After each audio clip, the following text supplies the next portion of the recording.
Bonjour à tous, bienvenue sur la chaîne Cult & Click, je suis Kerr, il est Big B et on est là aujourd'hui pour vous parler de Game of Thrones et des théories et notamment une théorie intéressante que va vous exposer l'ami Big B. Il a passé de très nombreuses heures dans les livres de la Citadelle.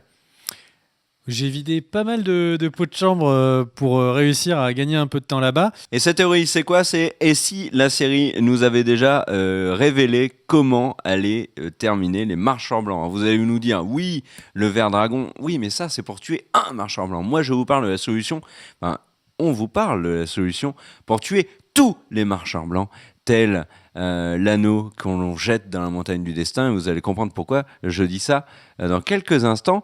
Vas-y, mon cher Big B, alors, libère les enfers. Pour que cette vidéo puisse parler à tout le monde, on va commencer par la base.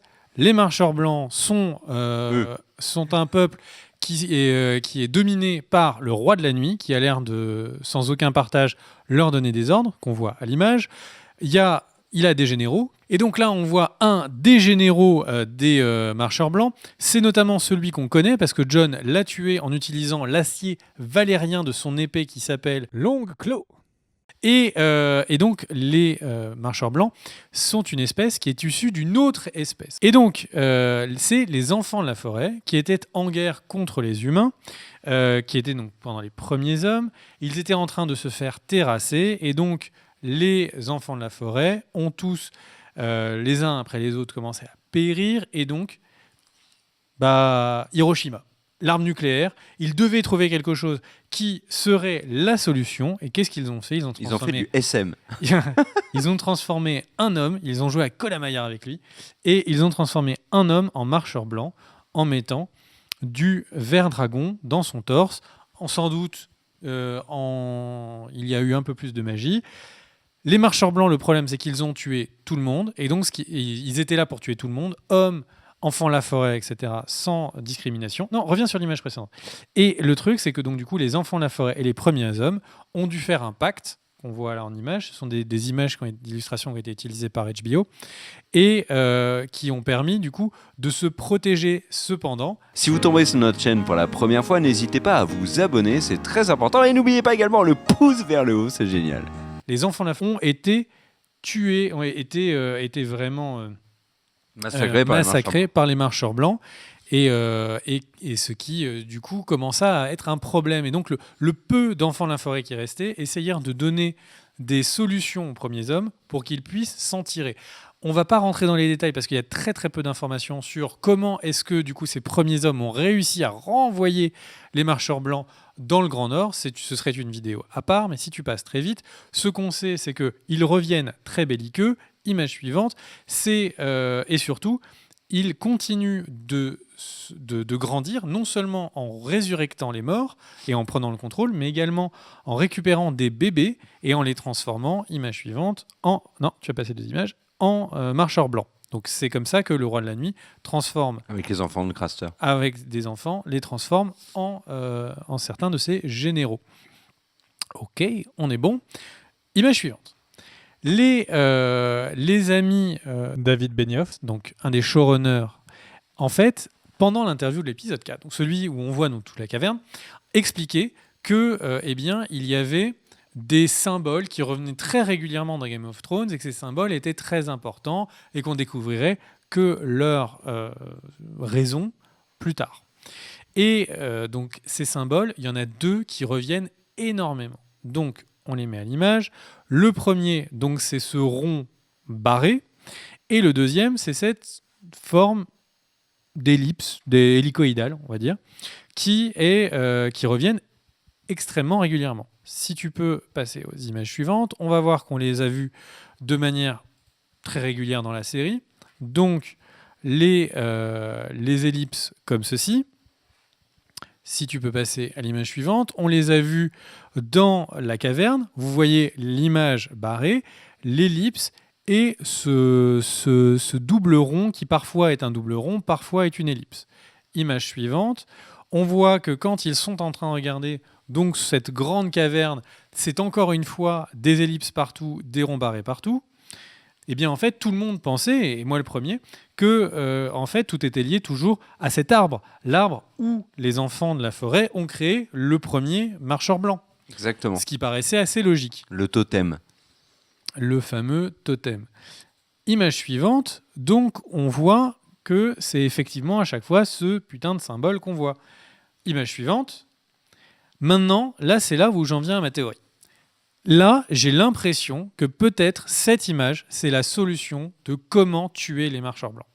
C'est un endroit qui est très précis. Cette caverne, elle est un endroit très précis, mais on va en parler après, qui expliquerait pourquoi est-ce que la solution de toute la série est à Père Dragon. Mais j'en viens dans 2 secondes. Là, ce qu'on voit, c'est que si, Daniel, tu peux mettre ta souris sur donc, le premier rond. Donc, vous voyez que donc, c'est toujours l'ellipse. Si vous regardez à l'intérieur, il y a bien 12 ronds, donc qui symboliseraient les 12 généraux. Quand on voit les différentes images avec le roi de la nuit et ses généraux, ils sont toujours 12 généraux et le roi de la nuit. Et en fait, ce qu'on voit, c'est qu'en fait, c'est un labyrinthe. Donc, si tu remets ta souris tout au milieu, donc en fait, c'est un labyrinthe et dont on pourrait imaginer qu'on sort. Donc, une espèce de grande forme dans laquelle on peut sortir. Bon, c'est une manière de le voir et jusque-là, j'en ai dire pas de problème. Mais regardez l'image qui est à droite. Regardez juste, voilà, cette image à droite. En fait, c'est juste la même ellipse. Encore une fois, on est passé de l'hélicoïdal au labyrinthe. Ah, maintenant, on voit cette ellipse, mais on la voit sur un autre côté. Et regardez, vous voyez ce trou-là qu'on voit en face, comme si on regardait le labyrinthe. Non, juste en bas. On regardait le labyrinthe par le bas. On dirait une porte. On dirait, on y reconnaît une forme. Image suivante, cette forme, on l'a déjà vue quelque part. C'est là où amener le marcheur blanc, l'enfant. Regardez, c'est exactement la même forme. Le château, ce qu'on va appeler le château des marcheurs blancs, est exactement la même forme que ces créations sur les pans de la caverne. Si tu mets l'image suivante, qu'est-ce qu'il y a au milieu de cette création ? Il y a donc cette structure de glace. Si tu mets l'image suivante, on le voit encore mieux. Et en fait, c'est l'autel, c'est le totem où sont créés les marcheurs blancs. Est-ce que donc les amis des enfants de la forêt n'étaient pas tout simplement en train d'expliquer aux premiers hommes et aux hommes qui viendraient après qu'il faudrait utiliser le ver dragon qui est dans la caverne pour aller à cet endroit-là et tuer, du coup, casser ce cercle de pouvoir? Tu sais que j'ai une idée. Dis-moi tout, mais attends, juste, est-ce que ça a un rapport avec Père Dragon ? Ça a un rapport avec ça. Dis-moi. Eh ben, si finalement, la solution du chant du feu et de la glace, donc Song on the Fire, etc. Vas-y, dis-le, tu le lis mieux que moi. A Song of Fire and Ice. Bien. Eh ben, si ce chant-là, c'était ça. Et si finalement, le chant, c'était l'agonie des marcheurs blancs au moment où ils meurent, parce que le feu des dragons a détruit les totems de glace. Un dragon chante ses flammes et que du coup... C'est le chant, c'est l'agonie des marcheurs blancs. En tout cas, ce qui est sûr, c'est que on est d'accord que ça a plutôt du sens. Oui, ça a de la gueule, oui. C'est les mêmes constructions, les mêmes formes, les mêmes tournures. Et si tu mets l'image suivante, ma chère Daniel, Père Dragon n'est pas un endroit qui est au hasard. Le Père Dragon est une structure. Quand Sam est en train de lire le livre sur lequel il voit la dague, la fameuse dague qui est remise à Bran. Si on met un arrêt sur image, on voit dans les textes qu'il est écrit que Père Dragon est lui-même créé en grande partie en ver dragon. Et on rappelle que Père Dragon est une structure où dans les livres, il est écrit que les hommes d'aujourd'hui ne seraient pas capables de recréer cette structure. Ça veut dire quoi ? Ça veut dire qu'en fait, il n'y aurait quasiment aucune brique, aucune forme, et donc cette structure, ils ne comprennent pas comment est-ce qu'elle a été montée, de quelle manière et quoi, comment. Et en fait, ce qu'on pourrait imaginer, vu que c'est une structure faite monolithique, dont tout a été fait soit par des technologies anciennes incroyables, soit par la magie potentiellement des enfants de la forêt, et en ver dragon, c'est une espèce de système de protection contre les marcheurs blancs. Donc quel meilleur endroit pour aller mettre le secret de comment tuer les marcheurs blancs dans la caverne qui se trouve sous Père Dragon ? J'ai envie de dire, je n'y vois pas meilleure solution. Maintenant, si tu peux passer aux 2 images suivantes, ça veut dire que en fait, ces marcheurs blancs, du coup, auraient du coup en fait quitté les terres qu'ils auraient protégées. Forcément, tu vois, en allant vers le sud pour aller essayer de conquérir, ça veut dire qu'ils auraient laissé les terres donc de on va l'appeler le château des marcheurs blancs, ils vont potentiellement laisser vide. Donc, ce qui voudrait dire qu'effectivement, une incursion un peu à la Frodon dans Le Seigneur des Anneaux ou carrément à d'autres dragons serait plutôt épique et changerait le combat, où au lieu depuis le début qu'on pense qu'on va suivre une invasion, ça remettrait le combat au Mordor chez les marcheurs blancs. Si tu mets l'image... D'où ma référence à la montagne du destin tout à l'heure. Exactement. Et donc, notre ami le roi de la nuit, forcément, du coup, serait lié à cette zone. Et après, le truc, c'est que l'ami Greux Martin a répondu à une interview dans laquelle il expliquait que, en fait, quand les marcheurs blancs s'éloignaient trop du roi de la nuit, ils pourrissaient. Ah bon ? C'est pour ça que dans la saison 1, quand il y a un marcheur blanc qui est à Castle Noir, en fait, à Château Noir, donc quand il est à Château Noir, tu sais, il y a un marcheur blanc qui est dans le château. Et en fait, à un moment, ils disent on va l'envoyer dans le sud, à Port-Réal, pour le montrer, qu'il y a des marcheurs blancs. Et en fait, le truc, c'est que ce que disait, c'est pas Damien Weiss, c'est l'autre co-créateur. Nissoff. Benioff, exactement. Et le truc, c'est qu'en fait, il expliquait que c'est parce que en fait, ils dépérissent beaucoup trop vite quand ils sont loin du roi de la nuit. Donc, ça va pas poser un problème pour le plan de Jon là ? Oui. C'est justement un des éléments où il répondait en interview, justement par rapport au plan de Jon, où il faut vraiment le capturer en pleine vie, pas buter, parce que sinon, il allait pourrir très très vite. Sinon, tu mets dans la glace. Et il ne prendrait rien.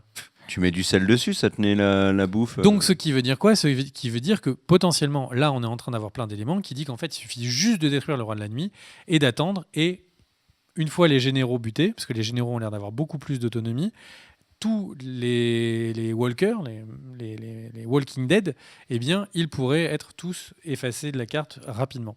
Image suivante, ma chère Danielle. Et ça, c'est un dernier point. Le truc, c'est que je continue d'avoir des gros doutes sur ce rond troué. Alors, il y a plein de gens dans les commentaires, la première fois qu'on en parlait, qui disaient est-ce que c'est pas tout simplement le ver dragon qui rentrait dans le cœur du marcheur blanc ? Peut-être, peut-être pas. J'ai envie de dire, on a l'indice, à mon avis, on commence à avoir l'indice de qu'est-ce que cette ellipse et pourquoi est-ce qu'elle est si importante. Je pense que ce deuxième symbole va être la clé de la vraie réponse de l'anéantissement, soit l'anéantissement purement et simplement, ou alors ce sera à la Game of Thrones le truc qui va nous retourner le cerveau, qui nous expliquera pourquoi est-ce qu'ils font ça, etc. Et il y a une théorie dont tu parleras, je l'espère, dans une autre vidéo. Merci à vous d'avoir suivi la vidéo. Merci à toi, Big B, de nous avoir expliqué les origines et cette idée de théorie sur la possible mort des marcheurs blancs. On espère que ça vous a plu. Si c'est le cas, n'hésitez pas à mettre un pouce vers le haut, à balancer des commentaires. Bien sûr, ça aide énormément la chaîne. Vous abonnez avec la petite cloche qui est sur le côté. Et on vous dit à demain pour une nouvelle vidéo. Ciao. Bisous. Let's go!